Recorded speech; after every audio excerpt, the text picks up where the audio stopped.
Hello! So, as you can see, we've been getting on with some digging. So what I thought I'd just do is, we're about halfway through the process, so I thought I'd just give you a quick update as to where we've got to. So I'll quickly start by showing you some sped up footage of us digging. Here's my father-in-law in the digger, and myself there on the dumper. Main aim really was to dig out as much as possible out of the top half of the paddock, and using the dumper put it into the bottom half of the paddock. One of the things we learnt from this process was we had a 3-ton digger for doing the digging, but only a 1-ton dumper, and that certainly caused an issue. One thing to notice here is that the soil is full of clay. As a result, we had a big issue with it sticking into the bucket, and you can sort of see me regularly poking it out of the digger. That said, once you get to know the tools, it's a brilliant thing to do, and they are so relatively cheap to hire for a course of a long weekend. And what you actually find is that you can do so much more than you'd actually think.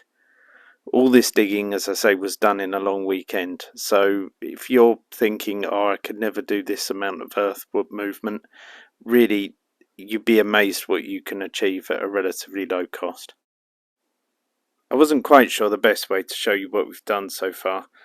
My conclusion was that the best thing to do would be to show a video taken as a driver's eye view last summer and compare that to what we've done so far, and then you can sort of get the picture from there. So we start off here with a video of the train going up the first slope past the greenhouse back in the summer, and now what you can see is it all dug out and the railway going off to the right into the lower paddock. Trying to show you a little bit as to how much it's actually come down in height from that initial climb. That's it last summer versus what we have now, and you can see at the back of that cutting you've got the stone just on the top there, and that just gives you an idea of how much it's dropped. Here we are looking from the other angle.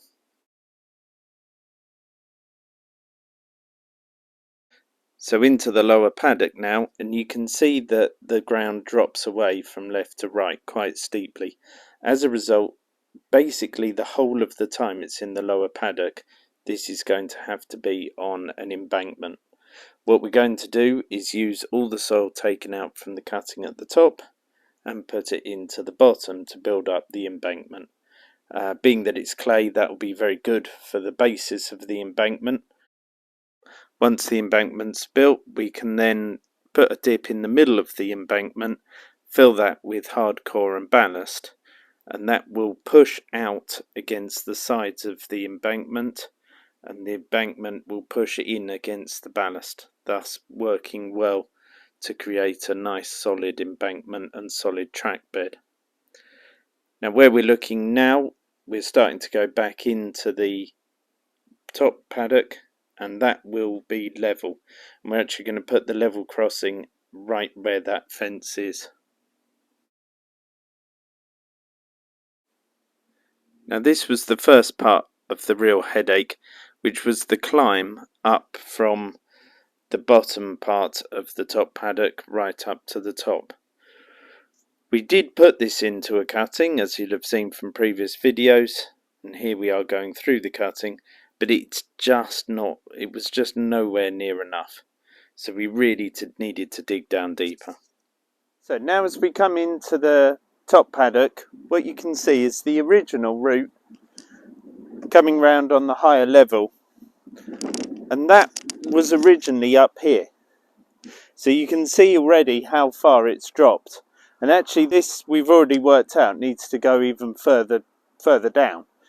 So this is going to drop even more, and that just gives you an idea of how far out the levels were. Also, by making it wider, we're getting that angle better, so the trains aren't going through such a tight curve. Not that it was particularly tight here, but when you're climbing, that really increases how tight the curve feels to the engine.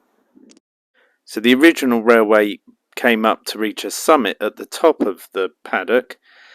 That isn't right. That should be right down at that point, and we're going to put the tunnel roughly about where you're looking now, and we're going to keep it practically level with the bottom of the paddock. There will be some incline, but not that much.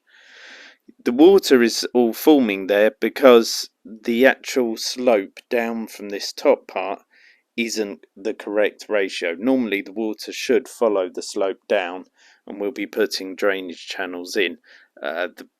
We can clearly see that isn't working yet, but we'll take care of that in the next dig. So we're trying to go down 4 foot here with these cuttings, and as I say, that will enable us to then put the tunnel in, and we'll have a nice cutting all along there. So here we are next to the apple tree at the top, at the far end of the top cutting, and you'll see that I haven't actually finished digging out here, so we've effectively got a bit of a dam holding the water back on this end. This will be taken care of as part of the second dig, but it's a good start.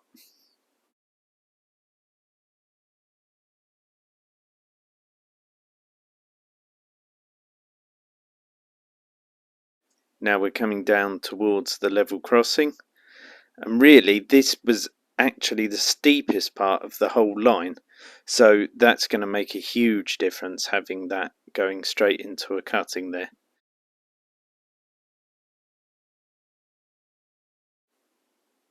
Now here we are along the side of the fence. Originally, as you'll be able to see from this clip, we ran bang alongside the fence, and I was never particularly comfortable with it. Always a nightmare to cut the grass on the left hand side.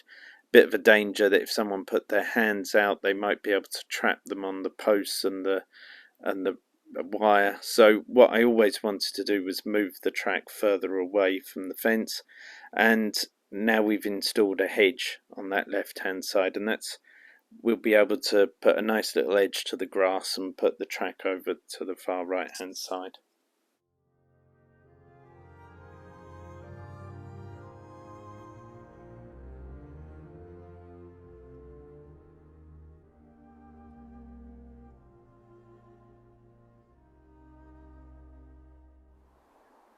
So it's lovely to see the little baby lambs over there. One thing you'll have noticed as we've been videoing is the trees that we've been planting. We're putting hedgerows in where we can, we're putting trees back where we can. This was originally grazing land, and what we're trying to do is get some of the trees back and just get some of the environmental benefits back into the land.